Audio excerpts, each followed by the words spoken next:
Hello! My name is Callista and welcome back to Mass Effect 2 Legendary Edition.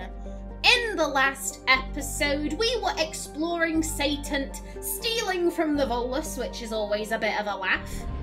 Now then, what else? Ooh, very beautiful. Rhysaris.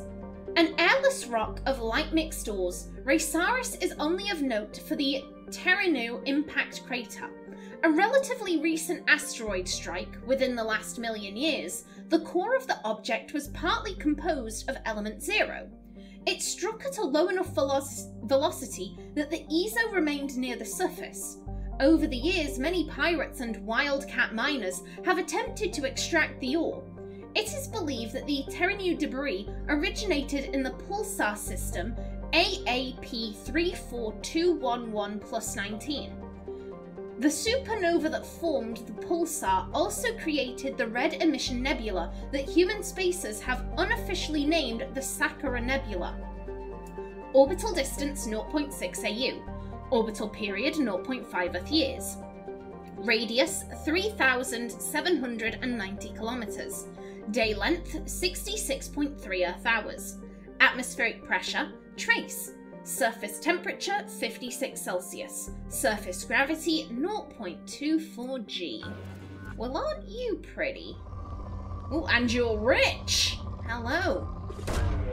Probe launched. Good looking and loaded. Don't mind if I do. Probe launched. Again, I am a hoe for a rich planet. Don't judge me. Probe away. Especially if it's rich with element 0. Probe launched.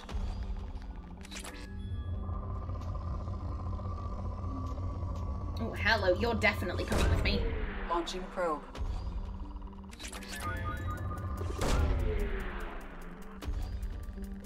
No, it's funny, the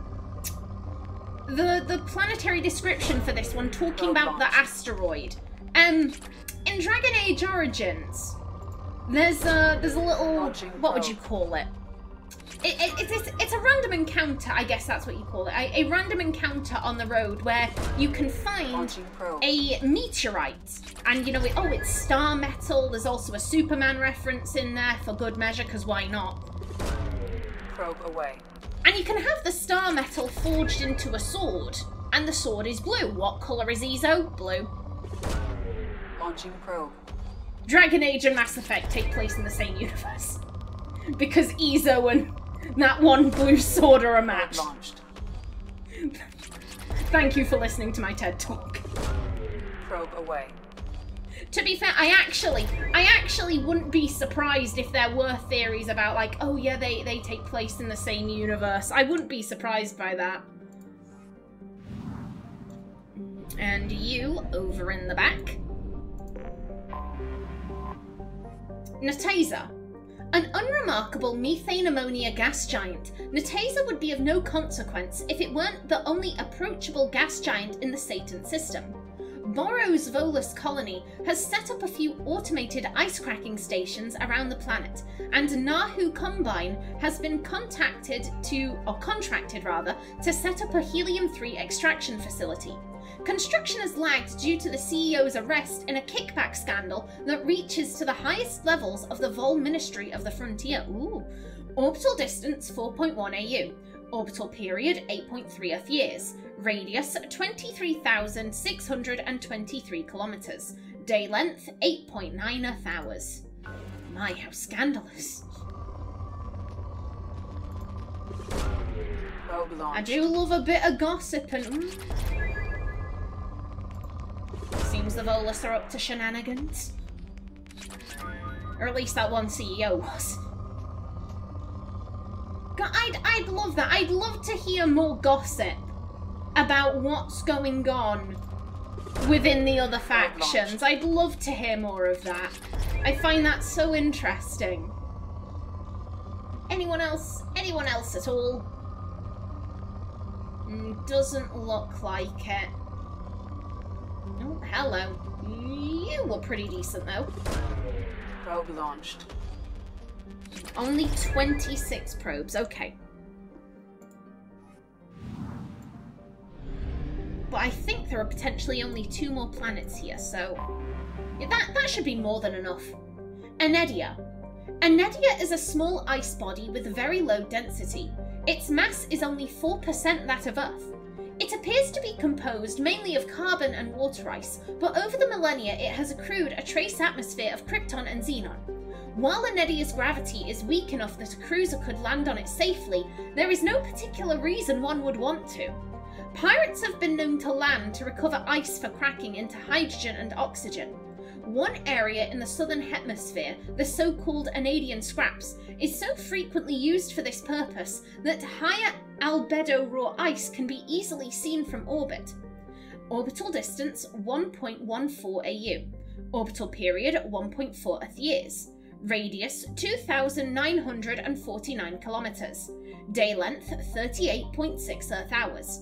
Atmospheric pressure trace. Surface temperature -41 Celsius. Surface gravity 0.19 G. Ooh. Very pretty. I don't know why this kind of, you know, with the swirls, I don't know why it reminds me a little bit of chocolate chip ice cream. Probe launched.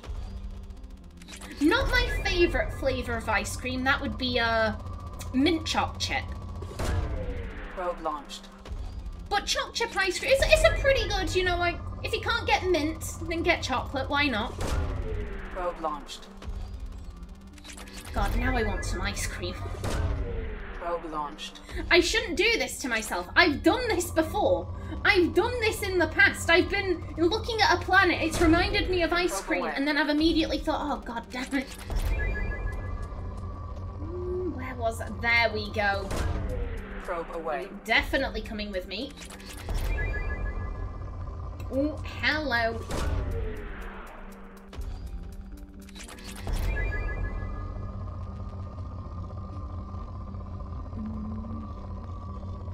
Oh, yes, please.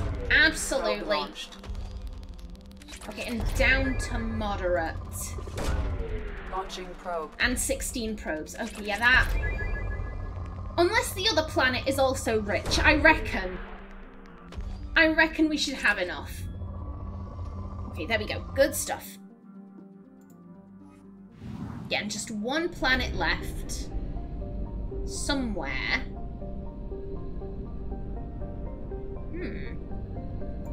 No, really, where? Where? 80%, is it?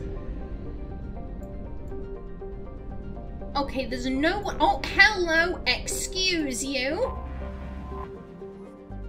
Reskel. Reskel is a massive hot Jupiter gas giant that whips around the star Satent once every 4.5 days. Like most planets of its type, it migrated inwards from its initial position in the system, thought to be around 0.3 AU. Reskel is one of the few close-orbiting gas giants to show a marked temperature difference in its sun-facing and dark-side hemispheres. The atmosphere absorbs and re-radiates Satan's heat too quickly for winds to carry the heat to the dark side. There is a temperature difference of over 1,000 degrees between the gas giant's hot and cold poles. Orbital distance 0.02 AU. Orbital period 4.56 Earth days. Radius 69,155 kilometers. Day length 4.56 days. Again, flipping heck, this is so bright. Away. How are we harvesting? Launching probe. How are we harvesting stuff from a place this hot? Probe launched. You know what? Let's not question it. Let's not question it. We get delicious, delicious resources. Launching probe. And I appreciate those resources. Let's not question how we get them. Don't look a gift horse in the mouth. Launching probe. A yoink. Yeah, you're very nice. Probe away. And you can come along too, because why not? God, we have so many minerals. We have so much mineral wealth. It still doesn't make up for the loss of our bank account. I miss having all that money. It will never make up for the loss of our bank account, but, you know, I will accept it. I will accept it. Now then, back over here. We'll at 1/2 capacity. Oh, yeah, I know, don't worry. I'm filling up.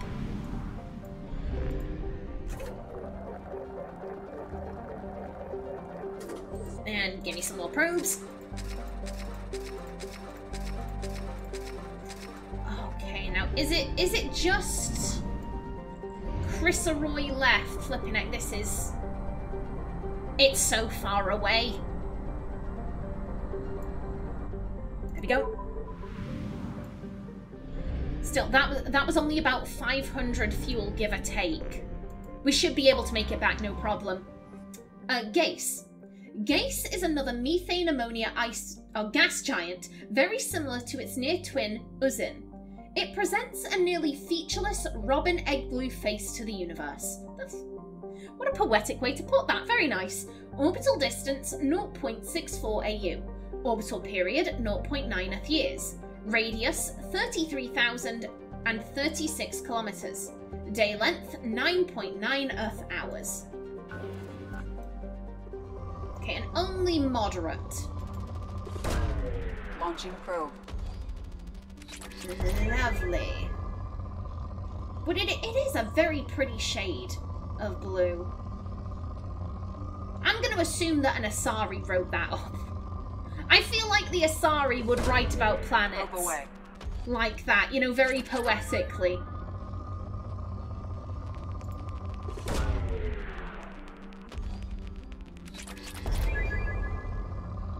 Anyone else? Any other big spikes? Speak now, will forever hold your peace.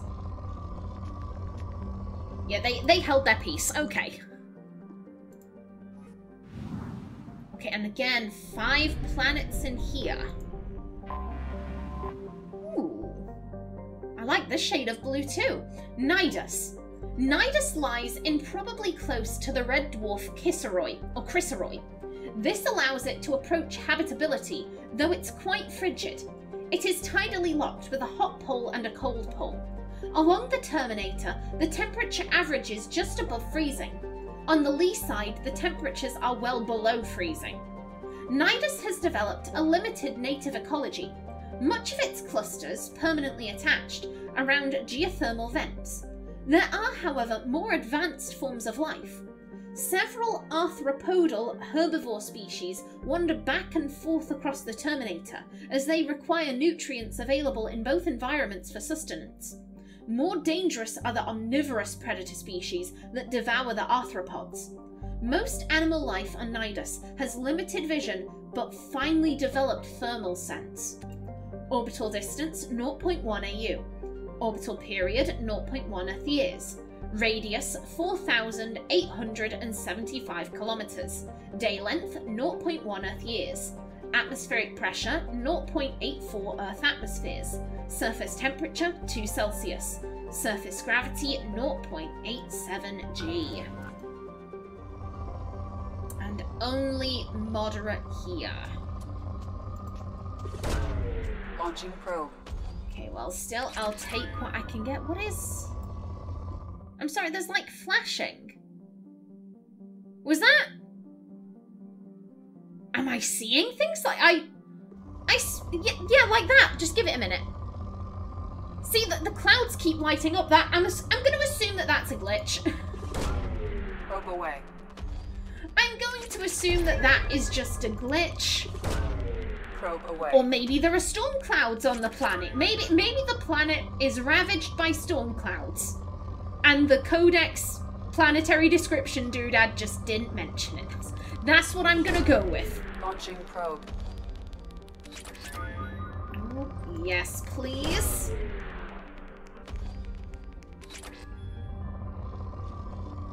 Ooh, yeah, you're very nice. Launching probe. Probe away. Launching probe. Now then, when we load up the minerals, we must make sure not to accidentally load up any of the animals, especially not the dangerous omnivores. I do not want this game to turn into Alien Isolation. I do not want that. No, thank you. Probe away. And there we go. Back round to the beginning again. You next. Theonax. Theonax's surface is covered by water and ammonia hydrate ices, which are constantly repaved by cryovolcanic processes. The world's size and density suggests the core contains heavier elements and retains much of the heat of the system's formation. Orbital distance 0.18 AU. Orbital period 0.1 Earth years. Radius 10,442 kilometers. Day length 69.9 Earth hours. Atmospheric pressure 1.3 Earth atmospheres. Surface temperature -70 Celsius. Surface gravity 1.3 G. Oh, you're rich. Launching probe. Thank you kindly. God, it really is ridiculous. Probe away. It really is ridiculous how many minerals we have. I am well aware there are like we have very few upgrades left. Probe launched. I'm well aware of that. We've gotten the majority of them. We might occasionally find one on a mission out in the world, like in the last episode we got some I believe it was ablative armor, ablative shielding, something like that from the Geth mission. We'll occasionally find them, but it is occasionally. It's not like at the beginning of the game where there were upgrades everywhere. I'm well aware I have more than enough materials to last me to the end of the game. I could stop planet scanning, but I don't want to. I don't want to stop. Thank you. Launching probe. I want to see just how much I can collect Launching probe. by the time the next game rolls around. And then in Mass Effect 3, I'll find new stuff to collect. Launching probe. Okay, anything else? Nope. No, we're good there. Hello? Uzin. Uzin and, the other one, they do look alike. Huh. Uzin. A typical methane ammonia gas. Why am I... It says gas, I say ice. It says ice, I say gas. I don't know what's up with me today. A typical methane ammonia ice giant, Uzin has 37 moons of various sizes.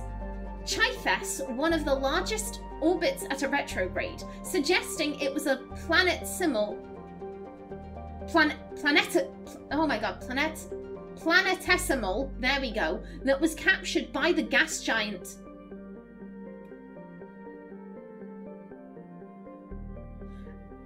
Clearly, I'm not the only one who isn't with it today. Clearly, the game is also having a moment. Suggesting it was a planetesimal that was captured by the gas giant gravity well. The planet itself is believed to be an extrasolar capture as well, though millions of years before Chythes came on the scene. Evidence collected by planetary geologists suggests that Chythes was for many centuries a water world, heated by tidal flexing as its orbit circularized around Uzin. The planetary ocean, once hundreds of kilometers deep, must now be frozen solid. Some have recommended drilling test bores to see if life ever developed in Uzin seas, but the question is considered academic. Orbital distance 0.31 AU. Orbital period 0.3 Earth years. Radius 31,982 kilometers. Day length 15.2 Earth hours. God, I would love to see a water world. Launching probe. I'd love to see a water world. I'd love to see more of like a jungle style planet. With a bunch of flora and fauna and loads of weird looking animals. I'd love to see that in a future Mass Effect game, probably Mass Effect 5. To be fair, they could have jungle worlds in Andromeda. They could have jungle worlds there, but I I don't know. I don't know for certain. Probe launched. 9 times out of 10 when I hear about Andromeda, it's always like the facial animations are a bit dodgy. My face is tired. Is it? Is it? We can't tell. All of the characters looking like they've had Botox.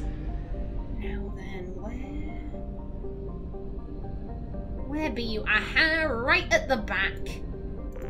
But you can't hide from me. Tenoth. Tenoth is little more than a glorified ice dwarf that has drifted inwards from Kriseroi's Oort cloud over the millennia. Its extremely elliptical orbit is ultimately unstable. Computer projections suggest it will impact the atmosphere of Garrus in a few billion years. Orbital distance 1.86 AU. Orbital period 2.6 Earth years. Radius 1,411 kilometers. Day length 17.9 Earth hours. Atmospheric pressure trace. Surface temperature -220 Celsius. Surface gravity 0.09 G.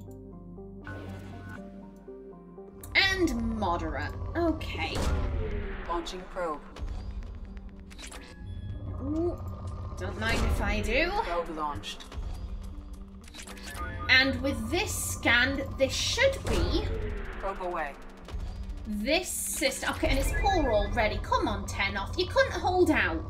You couldn't hold out for just a wee bit longer. There we go. Still got something. Launching probe.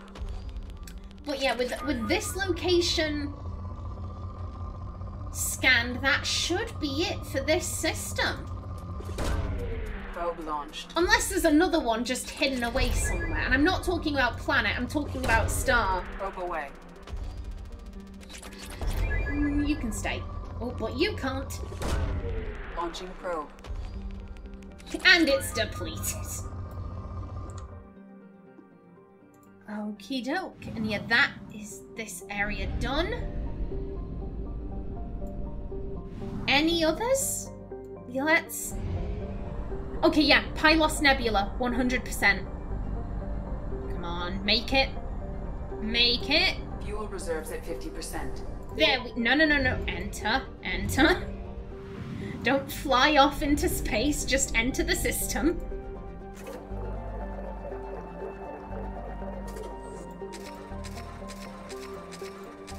There we go, and... Alrighty then, we're good to help Garrus. However, I very quickly want to check. Yeah, so this is the end. We've explored there. 100%, 100%. Okay, we haven't been to the Minos Wasteland. Okay, that's one area. I just want to check. Aside from that, and obviously the secure smuggled cargo, that anything that, you know, has a mission in it. Aside from them, is that... Oh my god, this is weird. This is weird, I don't like it.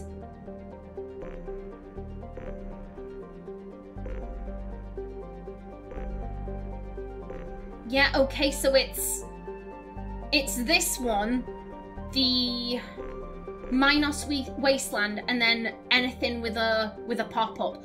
Oh, that is weird. That is weird. Like I said, I remember at the beginning of the game looking at this map and thinking, dear Lord, however am I going to get through it? And I have. That is... Oh, my stomach is twisting into knots. That is... Oh. That makes me so sad. Again, it's not goodbye. It's not goodbye. We have Mass Effect 3, so I don't have to say goodbye to these characters, but I feel like I will.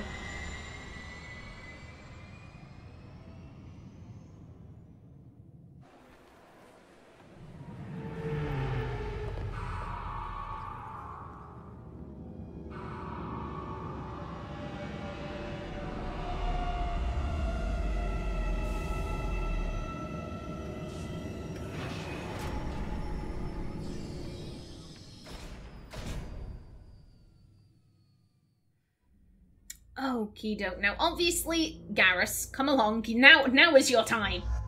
Now is your time. Ooh, do-do-do. This is all about Garrus getting revenge.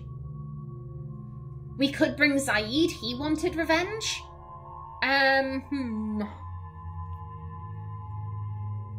There's no one that's really like, oh yeah, this person would make so much sense. Like, I'm not feeling that. So you know what? Come on, Zaid.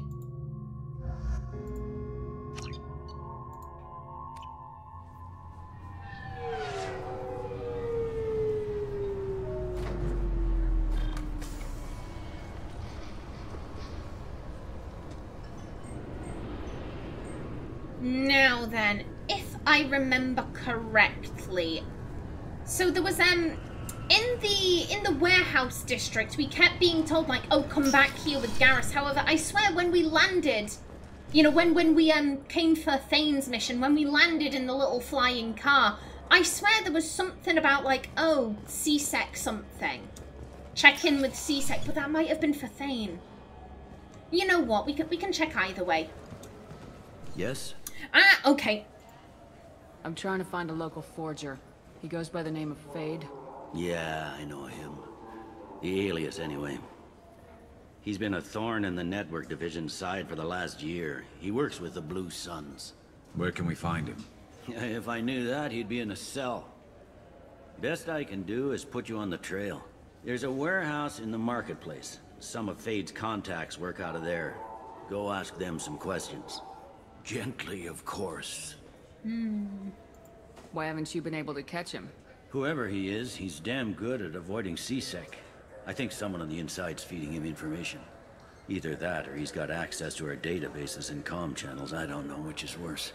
But you're outside CSEC. Maybe you can nail his ass. Oh, yeah, either would be bad. Either would be incredibly bad. I should be going. You need anything else, let me know. Okay. Okay, can do. Now then, You know what? I've only got about 3 minutes left on my timer, so I'm gonna end off right here. Let's read some codex entries first, though. Nothing new there.